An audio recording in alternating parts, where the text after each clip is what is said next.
Ditampilkan sebuah dapur dengan puluhan atau mungkin ratusan staf yang memasak dengan cermat dan cepat. Di sana juga ada seorang pengawas dengan tatapan tajam memeriksa setiap makanan yang akan disajikan demi menjaga kualitasnya. Lalu ditampilkan seorang pria yang terbangun di dalam sebuah ruangan. Dia disambut oleh pria tua yang menjelaskan bahwa mereka berada di lantai 48 di sebuah tempat yang disebut The Pit atau lubang. Pak tua mengatakan, tidak perlu khawatir, semua ini baru dimulai. Pertanyaannya adalah, apa yang akan dimakan? Tentu makanan dari lantai 47. Itu membuat tokoh utama bingung karena Pak tua yang bertanya, Pak tua pula yang menjawab. Lalu ketika mengintip ke bawah, Ternyata itu adalah sepenggal kisah pembuka dari film yang akan saya ceritakan. Berjudul El Hoyo, sebuah film fiksi ilmiah Spanyol yang artinya adalah lubang, atau judul Inggrisnya The Platform. Rilis di tahun 2019, disutradarai oleh Galder Gaztelu Urtia, dengan naskah yang ditulis oleh David De Sola dan Pedro Rivero. Baik, bang, aktornya siapa bang? Udahlah, kalian gak bakal kenal. Pokoknya aktingnya the best, oke? Selamat datang dan selamat berjumpa kembali bersama saya Teguh Gusto. Mari kita lanjutkan ceritanya. Tokoh utama kita bernama Goreng. Sesuai dengan yang dikatakan Pak Tua, mereka berada di lantai 47 dalam ruangan yang tidak terlalu luas, tidak terlalu sempit, dengan lubang seperti tak berdasar di tengah-tengahnya. Pak Tua menolak berjabat tangan, tapi karena mungkin kebersamaan mereka akan berlangsung lama, dia memperkenalkan diri sebagai terima kasih, serta menjelaskan apa yang harus dilakukan di pit, yaitu makan dan hanya makan. Cukup jelas. Mungkin kedengarannya mudah dan menyenangkan, tapi terkadang bisa sangat sulit tergantung di lantai berapa kau berada. Tidak perlu berbicara kepada orang-orang yang berada di lantai bawah, karena yang di atas tidak akan mendengarkanmu. Terima kasih menyarankan agar Goreng menikmati tempatnya sekarang, karena keberadaan mereka di sana hanya 30 hari dan tak ada yang tahu akan berada di lantai berapa mereka selanjutnya. Pak Tua telah cukup banyak bercerita, kini setiap informasi yang akan diberikannya harus dibayar dengan informasi juga. Tak lama kemudian, terdengar suara alarm yang mengganti lampu merah menjadi hijau. Sebuah panggung yang melayang turun dari lantai 47, membawa begitu banyak makanan. Dengan cepat terima kasih melahap meskipun mengetahui bahwa itu adalah sisa makanan dari 94 orang di lantai atas. Ya, itu jelas menjijikkan, tapi jelas pula mereka akan lapar jika tidak mengkonsumsinya. Akhirnya, beberapa saat sebelum panggung turun, Goreng mengambil sebuah apel sebagai simpanan ketika lapar benar-benar melanda. Terima kasih hanya tersenyum dan meludahi makanan, karena itu juga dilakukan oleh orang-orang sebelumnya. Tiba-tiba saja ruangan itu menjadi sangat panas. Pak Tua memastikan bahwa sebentar lagi mereka berdua akan meleleh karena menyimpan makanan tidak diperbolehkan di tempat itu. Setelah membuang apelnya, Goreng menceritakan bahwa dirinya lah yang meminta untuk ditempatkan di pit selama 6 bulan dengan tujuan menghentikan kebiasaan merokok sekaligus mendapatkan gelar yang terakreditasi. Itu membuat Pak Tua terkejut karena dia ditempatkan di sana selama setahun tanpa mendapatkan penawaran apapun. Kesempatan makan selanjutnya, Goreng masih menolak untuk makan. Terima kasih pun menceritakan kisahnya yang dikerjai oleh iklan televisi untuk membeli pisau dengan nama Samurai Plus. Itu membuatnya menggila dan tanpa sengaja melempar televisi sehingga membunuh seorang imigran. Pak Tua sebenarnya diberi kesempatan untuk berada di rumah sakit jiwa, tapi dia malah memilih berada di pit dengan pisau Samurai Plus-nya. Tidak ada yang tahu berapa jumlah tingkatan di pit, tapi terima kasih mengaku pernah berada di lantai 132 dan melihat lebih banyak orang di bawahnya. Tidak ada makanan yang sampai ke bawah sana, tapi bukan berarti tidak makan. Mendengar hal itu, Goreng merasa panik. Dia mengabaikan cerita terima kasih dan kembali berusaha berbicara dengan orang-orang di lantai 48. Tapi terima kasih langsung memotong pembicaraan tersebut dengan mengincingi mereka yang ada di bawah. Karena mungkin itu yang akan dilakukan kepada terima kasih dan Goreng pada bulan depan. Di kesempatan berikutnya, Goreng mulai terbiasa untuk makan. Pria itu melewati hari-harinya dengan membaca buku, sedangkan Pak Tua menikmati setiap goresan dinding yang dibuatnya dengan Samurai Plus. Tiba-tiba seseorang melintas begitu saja, jatuh dari lantai atas. Peristiwa tersebut membuat Goreng benar-benar terkejut, tapi tidak dengan Trimagasi dan penghuni lain karena mereka telah terbiasa melihat hal itu. Pak Tua merasa bahwa Goreng adalah tipe orang yang akan melompat jika berada di atas, tapi cukup takut untuk berada di bawah.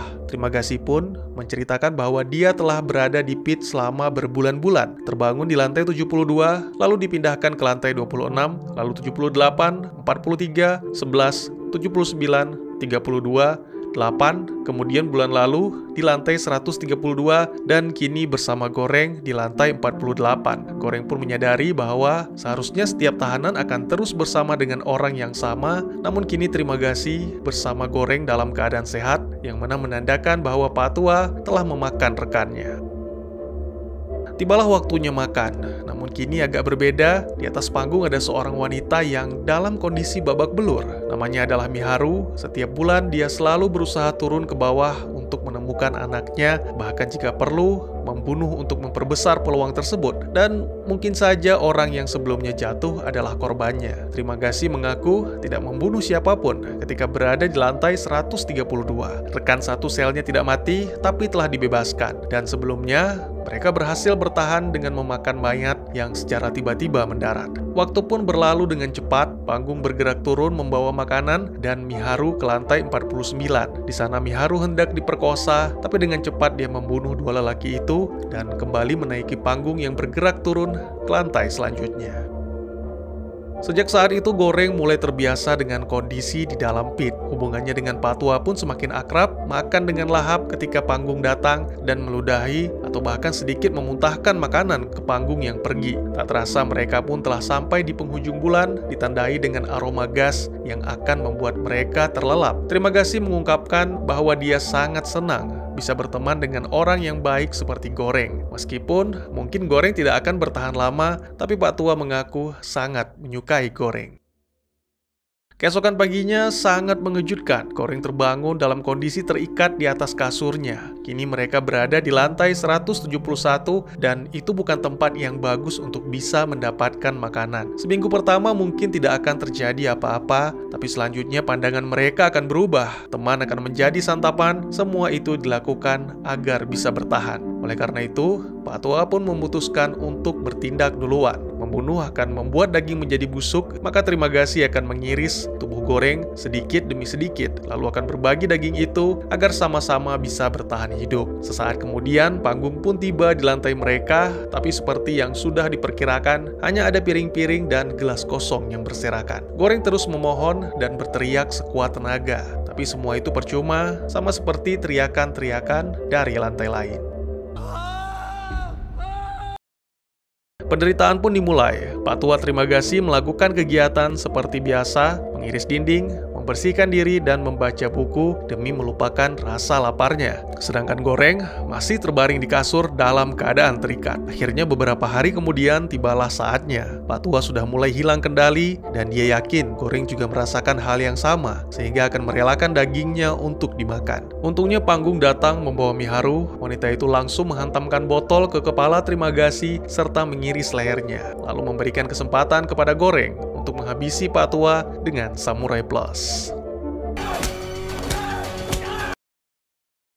Beberapa waktu kemudian, Goreng pun terbangun melihat Miharu sedang menyantap daging Trimagasi. Wanita itu pun menyuapi Goreng, dan sejak saat itu Goreng mulai terbiasa hingga akhirnya setelah ditinggalkan oleh Miharu, Goreng bertahan sendiri, menghabiskan sisa-sisa harinya sambil memakan potongan-potongan daging Trimagasi yang sudah busuk. Trimagasi muncul dalam pikiran Goreng, tertawa terbahak-bahak karena apa yang selama ini diperkirakan terjadi. Memakan atau dimakan, Goreng memilih untuk memakan. Kini Trimagasi akan menjadi bagian dari Goreng, dan begitu pula sebaliknya. Itu adalah hari terakhir Goreng berada di lantai 171. Sementara itu ditampilkan si pengawas memarahi para staf setelah menemukan makanan yang tidak layak karena terdapat rambut. Dia memanggil 4 orang yang seharusnya bertanggung jawab, lalu mencocokkan jenis dan warna rambutnya. Beberapa waktu kemudian Goreng terbangun dari mimpi indah bersama Miharu. Pria itu langsung menampik seekor anjing dan melihat angka 33 di dinding, serta wanita tua yang duduk di seberang ranjang. Wanita itu bernama Imoguiri dengan anjingnya Ramses II. Goreng mencoba mengingat kembali, ternyata Imoguiri adalah wanita yang mewawancarinya sebelum masuk ke pit. Kilasan masa lalu menampilkan proses wawancara. Berbeda dengan wawancara pada umumnya, Imoguiri lebih banyak diam dibandingkan bertanya. Beberapa pertanyaan penting yang diajukan, antara lain tentang riwayat penyakit, alergi, dan makanan favorit. Tentu bukannya tanpa alasan, Imoguiri mengatakan bahwa makanan tersebut akan dimasukkan ke dalam menu. Kembali ke masa kini, sama seperti Goreng, Imoguiri juga berada di pit atas kemauannya sendiri. Wanita itu juga mengetahui tentang kematian orang-orang di pit, tapi itu hanya dianggap sebagai efek dari Vertical Self Management Center. Imoguiri juga menjelaskan hal-hal lain, seperti di pit memiliki 200 lantai, dan seharusnya makanan bisa sampai hingga ke lantai dasar jika dan hanya jika setiap penghuni mengkonsumsi makanan secukupnya. Itu memang tidak mudah, tapi pada akhirnya akan terjadi sesuatu yang memicu spontaneous solidarity. Imoguiri langsung mempraktekannya. Dia memisahkan makanan untuk dirinya yang dibagi dua dengan Ramses, lalu menyiapkan 2 porsi makanan untuk penghuni di lantai 34, dengan harapan mereka juga akan melakukan hal yang sama. Meskipun awalnya gagal, tapi wanita itu yakin bahwa suatu saat usahanya akan berhasil. 15 hari telah berlalu, dan selama itu Imoguiri terus mengingatkan lantai 34 untuk mengikuti apa yang telah dilakukannya. Namun selama itu juga, dia mendapatkan penolakan, bahkan tak jarang caci maki dan sumpah serapah diarahkan kepada wanita itu. Hingga akhirnya, karena tidak tahan, Goreng pun turun tangan. Pria itu mengancam akan mengolesi semua makanan dengan kotoran jika penghuni 34 tidak mengikuti apa yang diperintahkan Imoguiri. Meskipun bukan spontaneous solidarity, meskipun hanya berlaku untuk orang-orang yang berada di bawah, tapi setidaknya cara itu mungkin akan berhasil. Pada kesempatan berikutnya, panggung turun membawa Miharu dalam kondisi pingsan. Sepertinya dia gagal mempertahankan diri, sehingga para penghuni lantai atas telah berbuat kejam terhadap wanita itu. Goreng dan Imoguiri langsung memindahkan Miharu, mengabaikan rasa lapar mereka. Tiba-tiba saja setelah panggung turun, suhu ruangan seketika menjadi sangat dingin. Untungnya Goreng segera menyadari bahwa Ramses telah mengambil sepotong daging.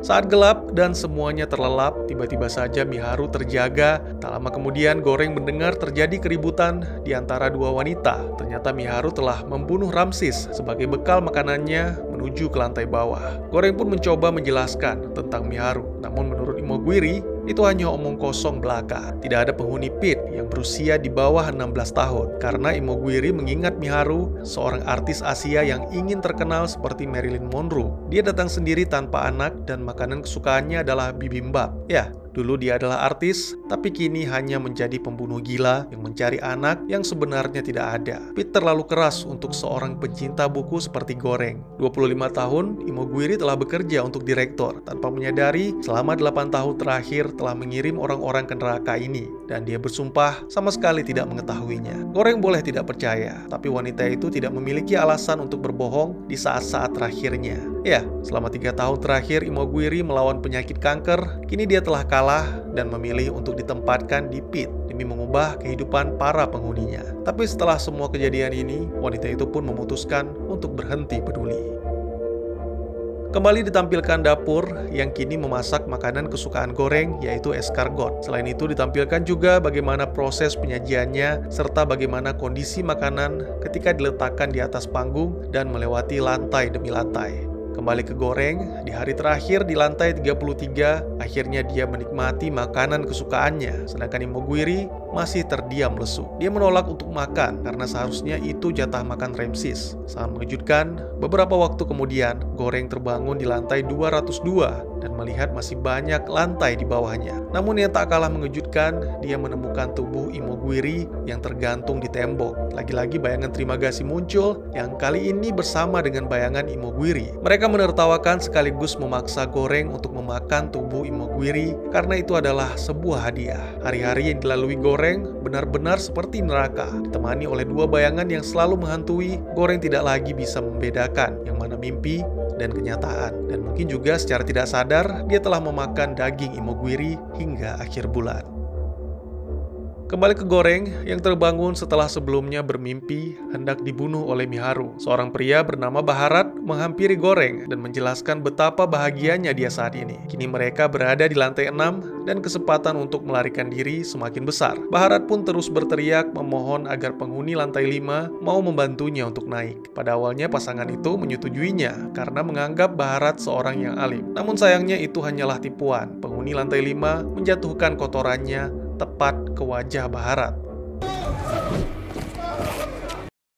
Tentu itu membuat Baharat kesal dan sangat kecewa. Bahkan dalam beberapa hari, pria itu hanya makan seadanya, menyanyiakan hidangan yang berlimpah di atas panggung. Pada suatu waktu, bayangan terima kasih kembali datang menghantui, mengucapkan selamat karena 2 bulan lagi Goreng akan bebas dan mendapatkan gelarnya. Sebaliknya, bayangan Imogiri menyayangkan keraguan Goreng atas perubahan yang terjadi secara spontan. Mungkin itulah alasan mengapa Goreng tidak cocok berada di pit. Tiba-tiba Goreng tersadar, dia mengajak Baharat untuk turun bersama dan membagikan makanan secara adil ke setiap lantai. Pada awalnya Baharat memang menolak karena mungkin saja jika bisa sedikit bersabar, dia akan ditempatkan di lantai yang lebih tinggi. Namun menurut Goreng itu tidak mungkin karena tidak ada bajingan yang cukup bodoh untuk membiarkan Baharat naik. Satu-satunya jalan adalah turun dan merusak sistem. Ketika berada di lantai 202, Goreng sempat menghitung detik demi detik seberapa lama panggung turun. Diperkirakan ada sekitar 250 lantai, dan jika perhitungan itu keliru, maka mereka hanya perlu tetap berada di atas panggung untuk melesat ke atas. Rencana pun dimulai. Goreng dan Baharat menyiapkan sebatang besi sebagai senjata, lalu naik di atas panggung untuk turun. Tidak peduli tua atau muda, pria atau wanita, teman atau lawan, Baharat terus meraung seperti singa, memperingatkan semua orang untuk menjauh dari panggung, dan siapapun yang mengabaikan peringatan tersebut akan dihabisi. Karena orang-orang yang berada di lantai 1 sampai 50 tidak pernah merasa lapar, maka pembagian makanan akan dimulai di lantai 51. Pada suatu lantai, mereka bertemu dengan seorang pria yang duduk di kursi roda. Baharat menjelaskan bahwa pria itu adalah orang bijak yang selama ini dianggap sebagai guru. Sang guru pun langsung memarahi Baharat dan Goreng karena menginjak makanan. Tujuan mereka memang baik, tapi semua akan menjadi sia-sia jika perjuangan tersebut hanya diketahui oleh direktur karena orang itu tidak punya hati. Satu-satunya harapan adalah para karyawan, Goreng dan Baharat harus menyisakan makanan yang masih tersaji rapi dan indah sebagai sebuah simbol. Dan makanan yang terpilih yaitu panna cotta.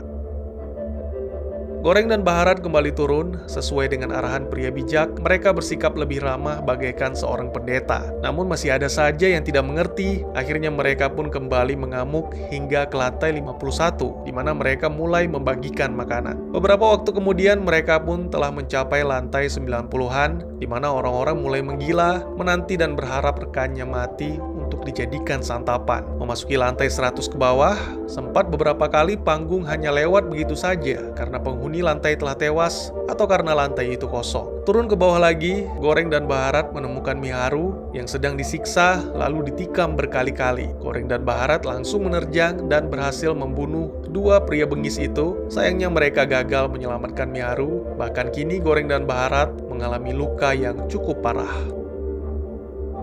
Kondisi di lantai 200 ke bawah lebih mengerikan lagi. Ada yang sedang memakan rekannya, ada yang sudah mati terpanggang, ada yang tubuhnya terpotong, mungkin akibat menaiki panggung yang sedang melaju kencang, dan ada pula yang masih hidup dengan lembaran-lembaran uang yang mana di tempat ini tidak ada harganya. 250 lantai telah dilewati, tapi masih belum ada tanda-tanda panggung akan berhenti. Hingga akhirnya mereka tiba di lantai 333. Baharat mengira bahwa itu adalah dasar dari The Pit karena tidak ada seorang pun di sana. Kemunculan seorang gadis kecil memupuskan harapan tersebut. Panggung kembali bergerak turun, tapi Baharat tidak bisa merelakan panna cotta yang merupakan pesan penting. Anehnya, mereka berdua tidak merasakan panas atau dingin karena menyimpan makanan. Misi mereka telah gagal. Baharat pun memutuskan untuk memberi panna cotta kepada si gadis malang yang kelaparan.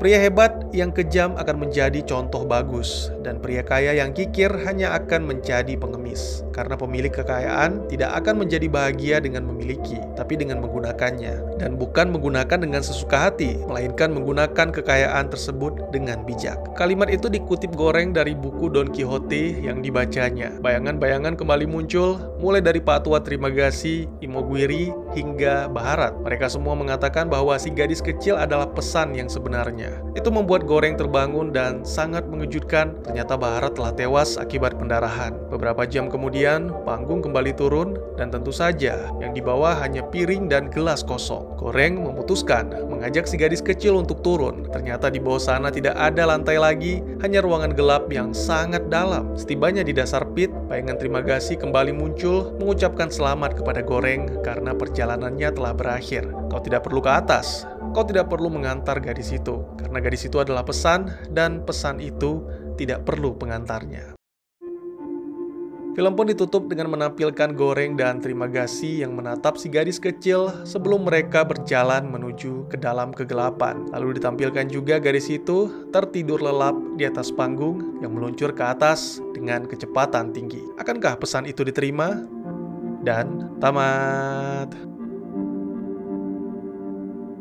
Ada beberapa metafora dalam film ini, terutama berfungsi sebagai gambaran terhadap hierarki kapitalistik. Ya, mirip-mirip yang ditunjukkan oleh Snowpiercer dan Hunger Games. Meskipun kekayaan dan uang tidak berlaku di pit, tapi tetap saja ada perbedaan kelas yang digambarkan sebagai perumpamaan. Yang kaya atau kenyang berada di lantai atas, sedangkan yang miskin atau lapar berada di lantai bawah. Istilah orang kaya atau orang berada sering digunakan di kehidupan nyata. Naskah film The Platform dengan lebih tegas mengeksplorasi bagaimana orang yang berada di lantai bawah dipaksa untuk bertarung, membunuh, bahkan memakan satu sama lain demi bertahan hidup. Menjadi orang kaya atau kenyang hanyalah sebuah mimpi, kecuali orang-orang itu dipindahkan ke lantai atas. Tidak ada yang peduli atas keluhan yang berada di bawah. Perlakuan itu juga didapatkan oleh orang yang berada di atas dari orang-orang yang berada di atasnya lagi. Tinggal di tingkat yang lebih tinggi membuat orang-orang kehilangan rasa belas kasihan, bahkan memicu rasa egois sehingga tanpa sungkan membuang kotoran ke penghuni di lantai bawah. Tapi di sini masalahnya bukan miskin atau kaya, melainkan manusianya. Jika orang kelas bawah diberikan kesempatan berada di atas, mereka juga akan serakah dan korup dengan alasan ingin membalas kepada yang dulunya kaya, balas dendam terhadap waktu yang dihabiskan dalam kemiskinan, atau mungkin hanya sekedar ingin mengetahui bagaimana rasanya menginjak-injak rakyat kecil. Kekayaan membuat mereka melupakan masa lalu yang kelam, sehingga kemurahan hati benar-benar sirna dan tidak segan-segan memperkaya diri dengan mengorbankan orang lain. Oleh karena itu, sistemnya harus benar-benar diubah. Ya, selain itu saya juga menemukan aroma religius yang menyebar di dalam film ini, yaitu kondisi penjara yang dirasakan Goreng semakin hari semakin mengerikan. The pit atau lubang sering digunakan untuk menggambarkan neraka, apalagi tempat itu sangat dalam, seperti tak berujung. Semakin turun lantainya, maka semakin jahat dan ganas pula orang-orang yang ditemui. Awalnya Goreng mengetahui dari Pak Tua ada sekitar 132 lantai, lalu ketika bertemu dengan Imogwiri, Goreng mengetahui ada 200 lantai, lalu dia menghitung sendiri ada 250 lantai, dan terakhir ternyata total sebenarnya adalah 333 lantai, yang merupakan setengah dari angka. Sedangkan level 0, tempat di mana para karyawan berada, digambarkan sebagai surga, dengan seorang pengawas yang selalu mengutamakan kesempurnaan atas makanan-makanan yang akan dihidangkan.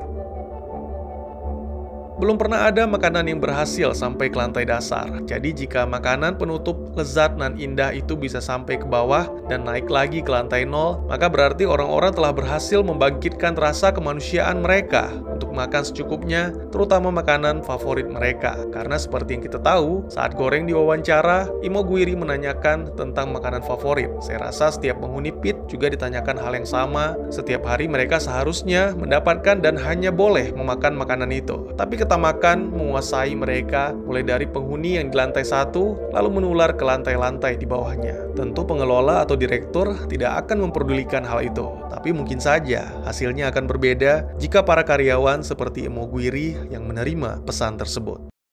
Ketika sampai di lantai 333, dua revolusioner kita menemukan seorang gadis kecil yang tinggal sendirian, dan mungkin dia adalah anak yang dicari Miharu selama ini. Timogwiri mengatakan bahwa pengelola itu sangat teliti dan tidak ada penghuni pit yang berusia di bawah 16 tahun. Tapi ketika Goreng dan Baharat menemukan si gadis kecil, itu memperkuat tekad mereka bahwa sistem yang berada di pit benar-benar cacat. Gadis tanpa nama itu juga menggantikan peran Penekoda sebagai pesan bahwa telah terjadi perubahan di pit berkat kerjasama Goreng dan Baharat. Selain itu, pada sebuah scene, Trimagasi juga mengatakan bahwa gadis itu adalah pesan yang sempurna. Ini kemungkinan memiliki arti bahwa anak-anak mewakili kesucian atau kemurnian yang mana seharusnya naik ke surga.